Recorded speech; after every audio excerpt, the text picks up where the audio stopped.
really saw that Dario Argento influence here in just like the campy death scenes, the aesthetic of it all.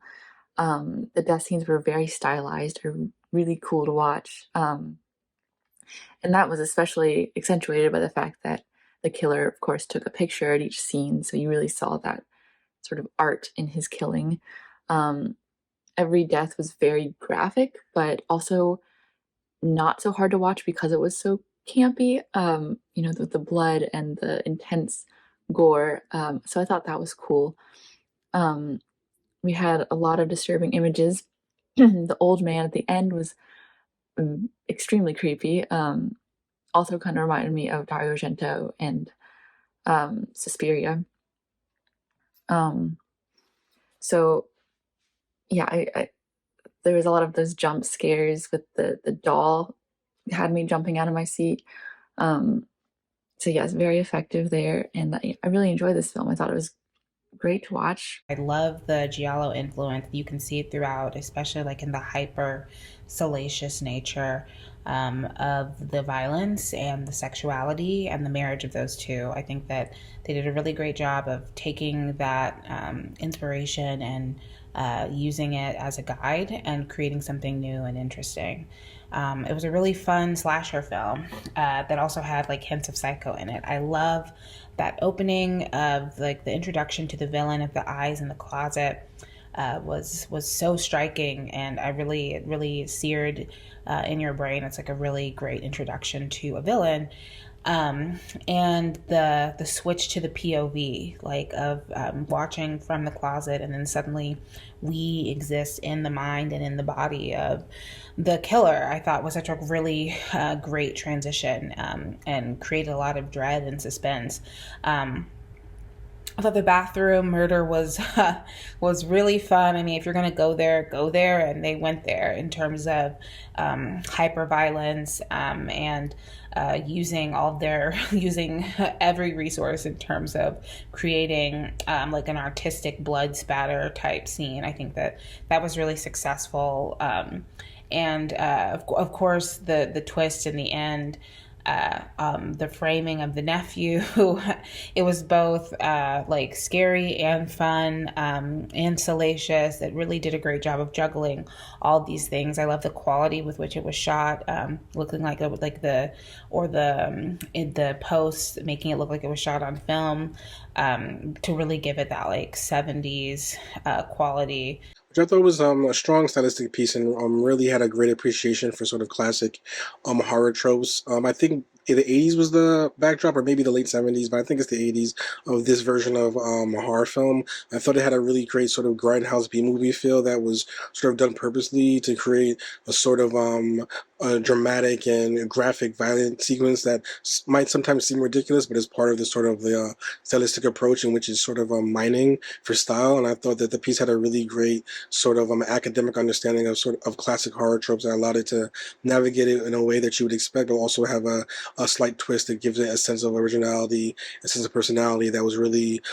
built by the characters in particular. I thought the lead actors were really strong. They had a great sense of chemistry, and were able to sort of embody the classic horror tropes of being oblivious while also being terrified in a way that was compelling on screen. So I thought the overall piece had a great mix of the music in particular, which was really a great foundation for the other dynamics of the piece, and a real sense of style with the cinematography that created a concept that felt like it was out of a feature film, even though it was done in a short amount of time. So I thought it was well done and well acted. I like the 70s look that the director gave to the movie.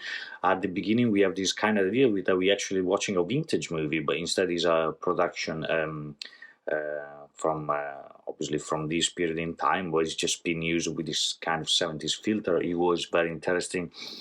It was also tense in the scene, the bathroom scene where the woman gets killed. Very reminiscent of movies like Psycho, and then obviously in the end we have the shocking ending where we find out that the old man is actually the one behind everything.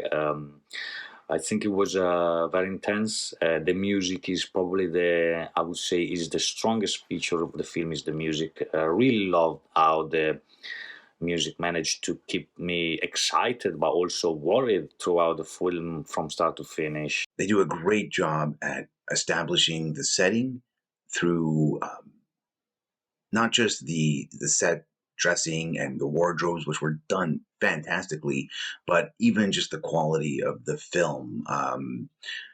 Whether that was digital or actual film, I'm a little unsure. That's not important. It definitely had that feel, even right down to the crackling audio quality. I just thought that was all really thoughtfully done and very impressive. If it was just reproduced digitally, um, yeah, so it was just really a sharp film. I really felt like I was in a horror flick from that era, which to me seemed sort of like a 50s, 60s based on just on wardrobe choices and set dressing, which again was really fantastically done. And I really enjoyed the narrative and the sort of paranormal twist at the end. This vintage, older vibe was an excellent environment for the story. It's perfectly staged with costume and hair design, and that is a lot of blood for the bathtub scene. I have also they showcase the worst detective ever, and it just super creepy with this scene with the laughing doll in the rocking chair as well. It's quite exciting and really out there. The murdering and bleeding effects are just all over the place. But I love the end where this is all with a purpose of summoning the devil or an evil entity, which at least it wasn't just senseless killing, you know? It felt like something that was very much produced in the 70s and 80s, maybe even the 60s, where horror films really were at their peak with new characters, the ones coming out that are still iconic characters today when you think of horror films. This film gave that feel with the grainy footage to the kind of old school music, and even one good jump scare with that doll that just pops up. This even had that old school feel where they overdid the blood, like all these old horror films did. The filmmakers who made this are clearly horror film fans,